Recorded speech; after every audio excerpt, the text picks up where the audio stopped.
Bonjour, bienvenue à une autre vidéo tutoriel sur GameMaker 8 Lite. Aujourd'hui, étant donné que la dernière vidéo, j'ai montré quelque peu comment faire un background, en tout cas en installer un pour le jeu. Aujourd'hui, on va utiliser une petite fonction qui s'appelle Tile. Si je peux traduire en français, c'est comme tuile. On va mettre des images par-dessus des objets physiques qui ont une fonction précise et comme bloqué, et l'image va simplement être différente. En place de créer plusieurs objets avec une fonction qui va faire en sorte que le personnage va pouvoir bouger dessus pour créer plusieurs environnements, on va créer simplement un objet qui est déjà créé à fin de compte. Ici, si on regarde bien, l'objet qu'on a créé, c'est le bloc. Si on va dans la room, le bloc nous permet, quand Mario tombe dessus, de bloquer. Si je fais une petite démonstration pour vous rappeler, Mario, lui, quand avec sa gravité tombe sur le bloc, et bien sûr, vous voyez, il est arrêté. Ce que je veux vous montrer, c'est que les blocs ici, on peut les rendre invisibles. Je ferme la fenêtre. On va les rendre invisibles, c'est que si je clique sur l'objet bloc, on a la fonction visible.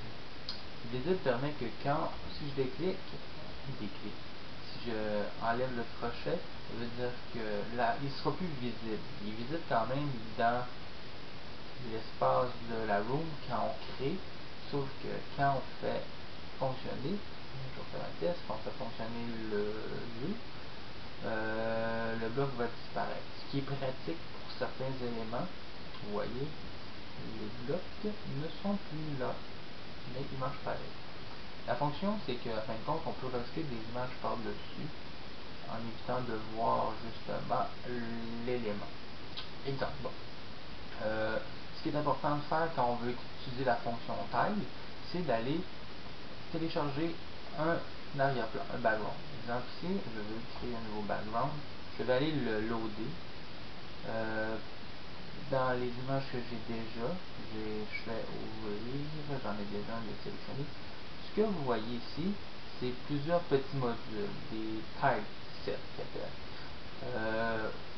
Ça me permet de faire en sorte de rendre votre jeu beaucoup plus intéressant avec plusieurs éléments de décor sans être obligé de créer un objet à chaque fois. On crée simplement le petit objet qui peut bloquer et par la suite on utilise nos tiles, nos tuiles pour camoufler. Si on regarde, il y a plusieurs petits modèles. Je vais prendre le petit modèle que je vois ici, le bloc ici. Si je regarde bien, j'ai l'impression qu'il doit sûrement mesurer 32 pixels par 30.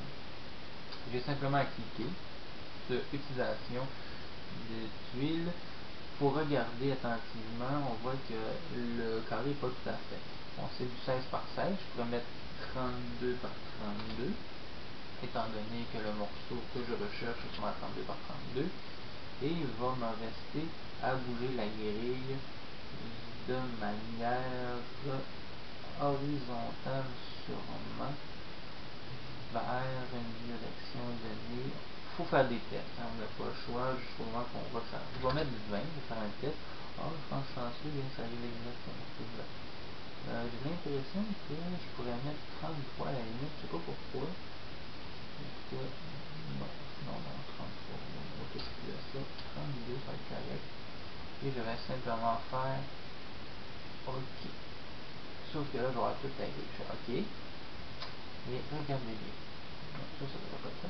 Je vais aller dans Background. Je vais aller chercher le background 4. Non,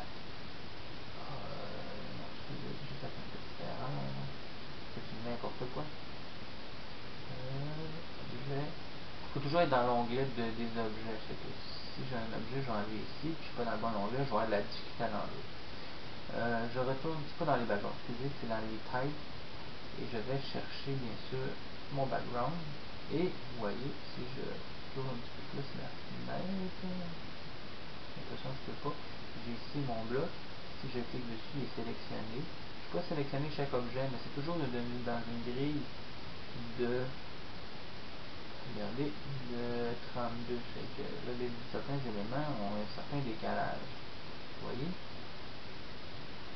Si je clique sur mon bloc, et je viens le superposer, là en ce moment vous ne le voyez pas, mais il est vraiment en train de se mettre. Si je clique plus haut, vous voyez, ça se fait. Et que je clique tranquillement. Là, c'est parce que vous pensez que je suis pas en train d'en mettre, parce qu'il ne faut pas oublier que j'ai quand même des objets qui sont là, plus les tailles. C'est sûr que ça serait intéressant que le taille soit par-dessus, mais si je fais un petit peu, vous allez voir que les images sont là. Si je peux vous donner un conseil, c'est d'installer, vous voyez, les tailles avant et mettre les blocs par la suite. Oh, est-ce que je vais tomber dans le trou? Et non, c'est parce que mes objets sont toujours présents, mais invisibles, c'est juste l'image que j'ai projetée. Bon, ce que je disais, c'est que je vous conseille de mettre avant vos effets de taille, comme ceci, admettons. Je vais faire un test, vous allez voir que je vais passer au travers, parce que c'est pas un objet, c'est simplement à cause d'image qui est utilisée ici. C'est à vous, ou à moi, de mettre en sorte, vous voyez, je passe à travers. Comment je vais faire pour qu'il soit solidifié? Ben, j'ai simplement ajouté, bien sûr, l'objet de bloc. Je retourne dans mon onglet objet et j'ajoute mes blocs qui sont définis comme invisibles maintenant. Ok, défini comme invisible quand je clique sur l'option, les propriétés du bloc. Ben ici, j'ai décoché la case visible. Fait qu'il devient invisible. C'est ok. Fait que ça, c'est comment utiliser les tailles. Fait que c'est pas compliqué, on peut utiliser autant qu'on veut, dépendamment de qu'est-ce qu'on va retrouver. D'accord? Ici, j'ai un beau petit nuage. Je pourrais l'utiliser, si je regarde bien comme ça,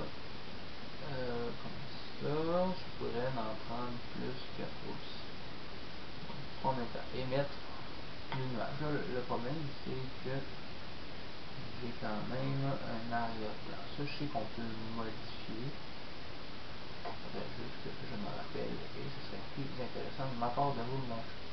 Mais ça sera dans une prochaine vidéo. Ok? Fait que, pour l'instant, je vous conseille de mettre un beau décor et, à fin de compte, d'inventer un objet qui va permettre de faire en sorte que l'image soit solide, qu'on puisse s'appuyer dessus. Merci et n'oubliez pas de toujours enregistrer.